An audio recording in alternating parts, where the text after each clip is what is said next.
প্রতিবেশী রাষ্ট্রের পক্ষ থেকে নানান ধরনের চক্রান্ত আমরা দেখি, যে আমাদের পাহাড়ের সংকট আসলে জিইয়ে রাখা পরিচয়। আমরা সবাই বাংলাদেশি। আমার কাছে মনে হয় যে জুলাই জাতীয় সনদে যে বিষয়টি নিয়ে আলোচনা করা হয়েছে, যে আমরা কি আসলে বাঙালি নাকি বাংলাদেশি। আমাদের শহীদ প্রেসিডেন্ট জিয়াউর রহমান তিনি এই সংকট বা সমস্যার সমাধান অনেক আগেই দিয়ে গেছেন। আমরা বাংলাদেশি, এবং জুলাই জাতীয় সনদে সেটি উল্লেখ করা হয়েছে যে আমরা বাংলাদেশি। দেখেন, এই দেশে আমরা যারা বসবাস করি আমরা সবাই তো আদিবাসী। আদিবাসী মানে কি? আমরা যারা আগে থেকে এখানে বসবাস করছি, এখন আমাদের পাহাড়ে যারা আছে, যারা আমরা এই অঞ্চলে আছি, আমরা তো সবাই আগে থেকে বসবাস করছি। সুতরাং আমাদের এই যে বিতর্ক, এই বিতর্কের মধ্যে আমাদের না যাওয়াই উচিত। বরং আমাদের সংবিধানে যেটি মীমাংসিত ইস্যু, এবং নতুন করে এটি নিয়ে আসলে বিতর্ক করার সুযোগ নাই।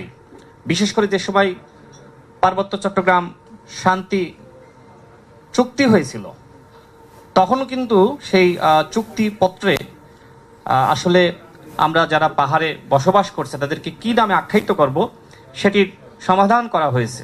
সুতরাং আমি মনে করি যে যারা পাহাড়ে, যারা সমতলে আমরা বসবাস করছি, আমাদের ভিতরে হয়তো ধর্ম এবং বর্ণের পার্থক্য থাকতে পারে, কিন্তু আমরা সবাই বাংলাদেশি, এবং এই পরিচয়ে আমাদের সবার উচিত গর্ববোধ করা।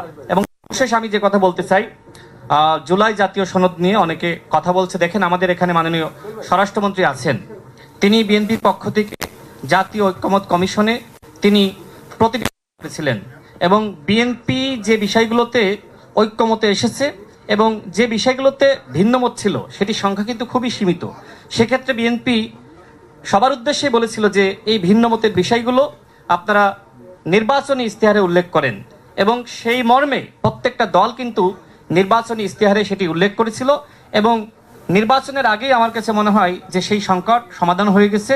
এখন আমাদের সময় এই রাষ্ট্রের পুনর্গঠন। এই রাষ্ট্রের পুনর্গঠনে যদি সরকারি দল এবং বিরোধী দল আমরা একসাথে সমন্বিতভাবে কাজ করতে না পারি, তাহলে আজকে যে বিতর্ক, আমরা কি আসলে তাদেরকে ক্ষুদ্র নিগোষ্ঠী হিসেবে ডাকবো নাকি আদিবাসী হিসেবে ডাকবো? এরকম নানান বিতর্ক কিন্তু থেকেই যাবে। সুতরাং আমি মনে করি আসুন সবাই একসাথে কাজ করি, আমরা বাংলাদেশ গড়ে তুলি।